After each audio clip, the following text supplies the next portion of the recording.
Hello everyone, welcome to my channel. आज मैं जिस फील्ड के बारे में और जिन कॉलेजेस के बारे में बात करने वाली हूँ उससे जो बीएससी करने के बाद आइदर लाइफ साइंस में और कोई भी अदर स्पेशलाइजेशन में वाली जो कन्फ्यूजन होती है और जो जॉब की एंजाइटी होती है उससे बाहर निकलने में आपको काफ़ी हेल्प मिलेगी। तो शुरू करते हैं। बीएससी लाइफ साइंस कर लें या फिर बायोटेक कर लें या बायो इन्फॉर्मेटिक्स कर लें या फिर माइक्रोबायोलॉजी कर लें, तो उसके बाद ना एक बहुत डेंजरस फेज स्टार्ट होता है। कन्फ्यूजन, रैंडम करियर एडवाइस आपको मिलती है, जॉब हंटिंग की एंजाइटी होती है और स्लोली ये फील आने लगता है कि शायद मैंने ना गलत डिग्री ले ली है।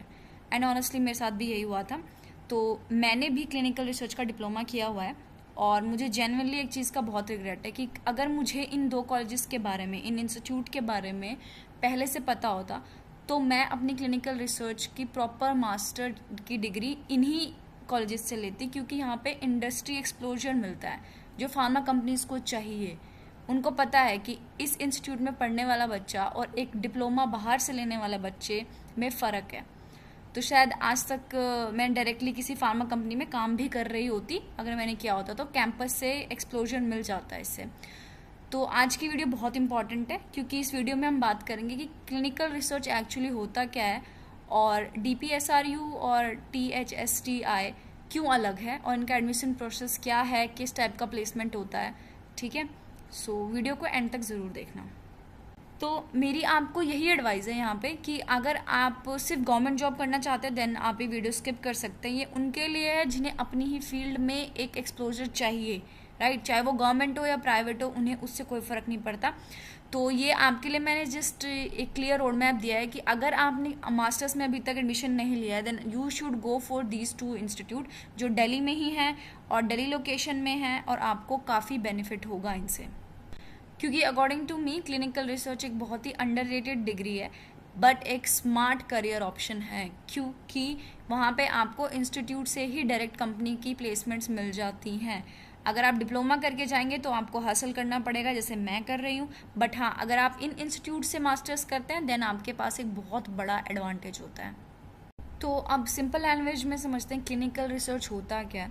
जैसे जो भी मेडिसिन, वैक्सीन या ट्रीटमेंट मार्केट में आते हैं, ठीक है, उन्हें डायरेक्टली पेशेंट्स को नहीं दिया जाता है, उनका प्रॉपर ट्रायल्स होते हैं, ठीक है, डेटा को मेंटेन किया जाता है, डॉक्यूमेंटेशंस होती है, सेफ्टी चेक किया जाता है, पेशेंट पे उसकी मॉनिटरिंग होती है और एथिक्स अप्रूवल होते हैं। ठीक है, एथिक्स मीन कि क्या ये सही से किया जा रहा है, क्या पेशेंट इसमें एग्री है, उसका कंसेंट फॉर्म है या नहीं है, ये सब चीज़ें देखी जाती हैं।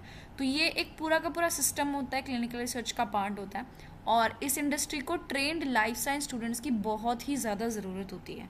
ठीक है, तो सबसे ज़्यादा इंपॉर्टेंट बात, ये फील्ड लाइफ साइंस स्टूडेंट्स को डायरेक्ट फार्मा और हेल्थ केयर इंडस्ट्री से कनेक्ट करती है। अब स्पेसिफिकली डीपीएसआरयू और टीएचएसटीआई की ही बात मैं क्यों कर रही हूँ, देखो इसमें क्या होता है कि क्योंकि यहाँ पे हर डिग्री सेम एक्सप्लोजर नहीं देती है। ठीक है, यहाँ आपको एक प्रॉपर इकोसिस्टम मिलता है, हेल्थ केयर का एक्सप्लोजर देंगे, आपको रिसर्च एनवायरनमेंट में रखेंगे, आपको फार्मा ओरिएंटेड लर्निंग देंगे। ठीक है, आपको बनाया जाएगा इंडस्ट्री के लिए, आपको एजुकेट किया जाएगा, आपको एक्सप्लोजर्स दिए जाएंगे। ठीक है, क्लिनिकल इकोसिस्टम कैसे चलता है उसकी अंडरस्टैंडिंग देंगे और ये चीज़ बहुत मैटर करती है क्योंकि बहुत सारे स्टूडेंट रैंडम मास्टर डिग्री कर लेते हैं और फिर मास्टर्स के बाद बहुत ही कंफ्यूज रहते हैं, जैसे मैं रही थी, जैसे आप भी होंगे। तो यहाँ एटलीस्ट डायरेक्शन क्लियर होती है। ठीक है, बच्चे को पता है कि मैंने मास्टर्स इससे किया है, मुझे इसी फील्ड में जाना है और मास्टर्स कंप्लीट होने के बाद जब इंडस्ट्री में जब कैंपस में कंपनीज आएंगी मुझे हायर करने के लिए तो मुझे पता है मुझे क्या बोलना है, मुझे पता है मेरी क्या डायरेक्शन है। तो सबसे मेन बात ये है कि डायरेक्शन जो लाइफ साइंस स्टूडेंट्स के पास नहीं होती है, जो और किसी डिग्री में नहीं होती है, वो यहाँ होती है। उन्हें पता है उन्हें कहाँ जाना है। ठीक है, और एक एडवांटेज है कि ये दिल्ली एनसीआर लोकेशन में है, फार्मा कंपनीज भी वहीं हैं, कॉलेज भी वहीं हैं, सीआरओज भी बहुत सारे वहीं हैं, हॉस्पिटल्स है, हेल्थ केयर ऑर्गेनाइजेशन है। तो इस इकोसिस्टम के अराउंड काफ़ी अपॉर्चुनिटी होती है, तो थोड़ा एक्सप्लोजर और नेटवर्किंग दोनों बेटर हो जाते हैं, राइट। जो स्टूडेंट जिनको ज़्यादा परवाह नहीं है गवर्नमेंट और प्राइवेट जॉब्स के बारे में, ठीक है, जिनको बस एक ये है कि मुझे एक्सप्लोजर चाहिए, मुझे एक इंडस्ट्री में जॉब करनी है जो मेरी ही फील्ड की हो, तो मैं उसके लिए बता रही हूँ कि प्लीज़ प्लीज़ प्लीज़ आप डायरेक्टली इस इकोसिस्टम में जाइए, आप यहाँ से मास्टर्स की डिग्री लीजिए, ठीक है।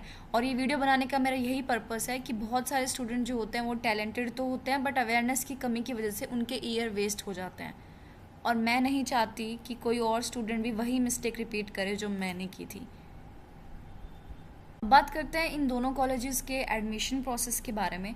देखो, DPSRU जो होता है ना, वो करता है जो हमारी लाइफ साइंस बैकग्राउंड के जो स्टूडेंट होते हैं जिन्होंने BSc की है, जैसे बायोटेक, जू, microbiology, biochemistry, pharmacy, biomedical sciences और जितनी भी रिलेटेड फील्ड्स हैं, ठीक है। उसमें क्या होता है, DPSRU जो है वो आपकी मेरिट बेस होता है, ठीक है। यहाँ पे ना सीट फिक्स होती है, दिल्ली कैंडिडेट्स के लिए शायद 85% फिक्स सीट्स हैं और 15% सीट्स आउटसाइडर्स के लिए।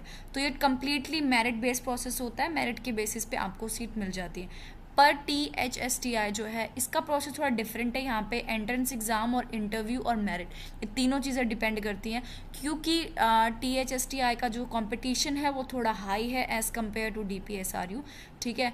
और यहाँ पे THSI आपको मतलब सिर्फ प्राइवेट फार्मा कंपनीज में नहीं, ये जो गवर्नमेंट के जो प्रोग्राम चलते हैं, जो ट्रायल चलते हैं, जो रिसर्च पेपर्स होते हैं, जो रिसर्च प्रोग्राम्स होते हैं, वो उनमें भी आपको एक्सपोजर दे सकता है, ठीक है। DPSRU मेनली प्लेसमेंट देता है आपको प्राइवेट कंपनीज में, बट THSTI आपको गवर्नमेंट रिसर्च या फिर जो गवर्नमेंट के प्रोग्राम चलते हैं उनकी तरफ आपको ज़्यादा लेके जाता है, आपको रिसर्च की तरफ ज़्यादा लेके जाता है। तो THSTI का बहुत ही बड़ा मतलब काफ़ी अच्छा कॉम्पिटिटिव लेवल है, और DPSRU जो है वो थोड़ा सा as compare to that college, इस कॉलेज के थोड़ा कम है। अब बात करते हैं प्लेसमेंट्स की।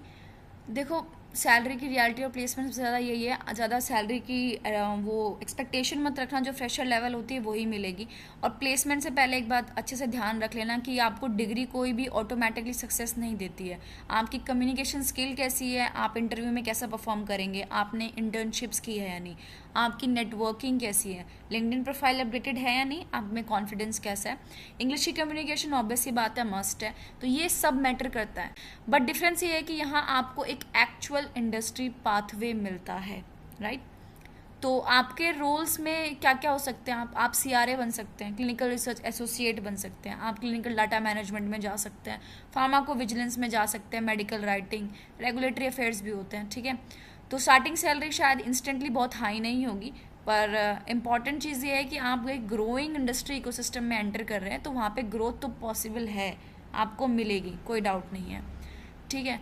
तो कौन स्टूडेंट्स इस फील्ड को सीरियसली कंसिडर कर रहा है भाई, जो हेल्थ केयर इंडस्ट्री में इंटरेस्ट रखते हैं, जिन्हें फार्मा सेक्टर का एक्सपोजर चाहिए, जिन्हें जॉब करनी है अपनी ही फील्ड के अंदर, ठीक है, जो एकेडमिक्स के साथ साथ एक्चुअल इंडस्ट्री डायरेक्शन भी चाहते हैं, ठीक।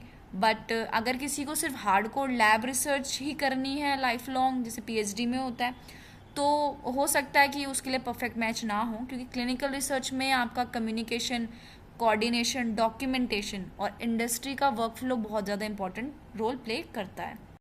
और लास्ट में मेरी सिर्फ यही एडवाइस रहेगी, प्लीज़ प्लीज़ प्लीज़ कोई भी रैंडम डिग्री चूज़ मत करो कि मास्टर्स लाइफ साइंस से कर लेते हैं, मास्टर्स इससे कर लेते हैं, और फिर उसके बाद जो डिप्रेशन फेज आने वाला है ना, वो तो हैंडल करने के लिए फिर रेडी रहना, क्योंकि मैंने भी किया है।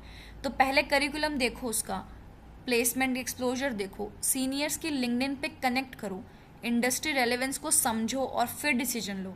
ऐसे don't go with a random degree guys, please don't do this. मैंने भी यही किया था, आप ये गलती मत करना। It's my humble request to you all, please please please check करो। मैं चाहती हूँ आप ऐसी डिग्री लो जहाँ पे आपको प्लेसमेंट मिल जाए डायरेक्ट, ठीक है। उसके बाद आपको ज़्यादा घूमना फिरना ना पड़े, क्योंकि जैसे ही आप 25 के हो जाओगे ना, एज अ गर्ल मैं आपको बता रही हूँ लड़कियों को, कि जैसे ही आप 25 के हुए ना, तो बस आपको तब आपके दिमाग में ये होगा, भाई मुझे कोई 10,000 की नौकरी भी मिल जाएगी ना, मैं वो भी करने को तैयार हूँ, पर मुझे मिल जाए कहीं से, ठीक है।